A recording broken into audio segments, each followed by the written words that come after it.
Very good evening, my dear students and my dear followers, ladies and gentlemen. This is Mr. Dhakre. Welcome to my Instagram and YouTube channel. Please, guys, follow me on my Instagram and subscribe to my YouTube channel. Today, I would like to talk about two important words of English. These words are very confusing. The first word is envy, E-N-V-Y, envy. The second word is jealousy, J-E-A-L-O-U-S-Y, jealousy. आज मैं बात करूंगा हिंदी में. दोनों words को मैं आपको आज ऐसे समझा दूंगा कि आप जीवन में कभी नहीं भूलेंगे. एनबी क्या होता है? इसका पार्ट्स ऑफ स्पीच ये नाउन भी है और ये वर्ब भी है. इसको हिंदी में बोलते हैं ईर्ष्या. जब ये वर्ब की तरह काम करेगा तो इसका मतलब होता है ईर्ष्या करना. ठीक है, एनबी. और जब ये हमारा नाउन होगा तो होगा इसका मतलब ईर्ष्या. तो ध्यान रखना है. और जेलसी का मतलब होता है, जो नाउन होता है, जेलसी का मतलब होता है जलन. क्या होता है? जलन. अब इस दोनों में अंतर कैसे करेंगे, इसकी बारी है. कैसे आपको समझ में आएगा कि ये जलन है, ये ईर्ष्या है? तो मैं आपको बताता हूं सिंपल. ईर्ष्या कब होती है? जब आपके पास वो चीज नहीं है, सामने वाले के पास है, और आपको उस सामने वाले से क्या हो रही है? ईर्ष्या हो रही है. वहां यूज करना है एनवी. जैसे मैंने बोला, आई एनवी योर कॉन्फिडेंस. यार, मैं तुम्हारे कॉन्फिडेंस से ईर्ष्या करता हूं, मतलब तुम्हारे पास इतना कॉन्फिडेंस है. I envy your power, I envy your money. इस तरीके से बोल सकते हैं, ऐसे यूज कर सकते हैं. ध्यान रखना, ये यहाँ पे यूज हो रहा है वर्ब की तरह. और अगर मैं इसे नाउन की तरह यूज करूं तो कैसे यूज करूंगा सेंटेंस में? I felt a pang of envy when I saw my friend's new car. मुझे बड़ा ईर्ष्या हुई जब मैंने अपने दोस्त की नई कार देखी.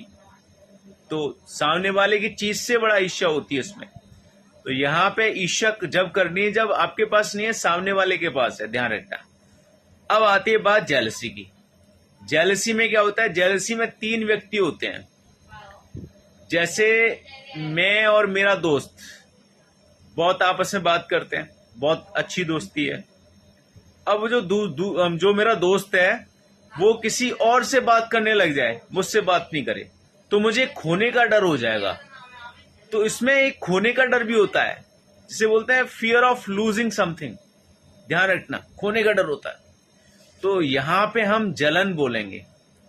जैसे अपनी कोई चीज खोने का, जैसे मेरे पास मेरा बहुत सम्मान हो रहा है, अब कोई दूसरा व्यक्ति आ गया, उसका सम्मान होने लग गया, तो मुझे बहुत डर लग रहा है. मुझे क्या हो रहा है? यहाँ पे जलन हो रही है कि कहीं मेरा सम्मान खो न जाए. तो इस कंडीशन में क्या होता है? यहाँ पे फियर ऑफ लूजिंग होता है, मतलब खोने का डर होता है अपने चीजों का. इसमें अक्सर तीन व्यक्ति शामिल हो जाते हैं. तो ऐसे इस तरीके से ध्यान में रखना है. एनवी में क्या है? दूसरे के पास कोई चीज है, आपके पास नहीं है, तब आपको एनवी होगी, ईर्ष्या होगी. और जेलसी में क्या है? आपके पास है, खोने का डर है.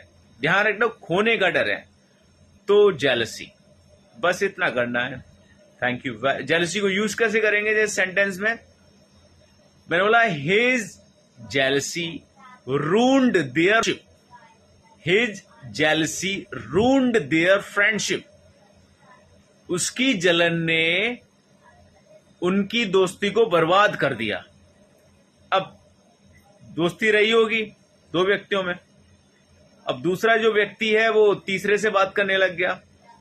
अब इसको बुरा लगा कि यार ये मेरा दोस्त है, वो मेरे से लग हो रहा है, कट रहा है. अब कुछ न कुछ ऐसे किया होगा, तिकड़मबाजी, उसकी वजह से तीनों दोस्तों में दरार आ गई, मतलब दोनों दोस्तों में दरार आ गई. तो यहां पे हमने यूज किया जेलसी. तो इस तरीके से आप यूज करेंगे. ठीक है. तो एनवी, ईर्ष्या. जो सामने वाले के पास चीज है, हमारे पास नहीं है, तो हम क्या बोलेंगे? एनवी. और जेलसी हमारे पास है, उसे खोने का डर है, the fear of losing something, उसे बोलते हैं jealousy. Thank you very much. Follow me, subscribe to my YouTube channel. और आप किसी भी एग्जाम की तैयारी कर रहे हैं, जिस एग्जाम में इंग्लिश आती है, मैं बहुत बेहतर इंग्लिश पढ़ाता हूं. ध्यान रखना. Thank you very much. Wish you all the best.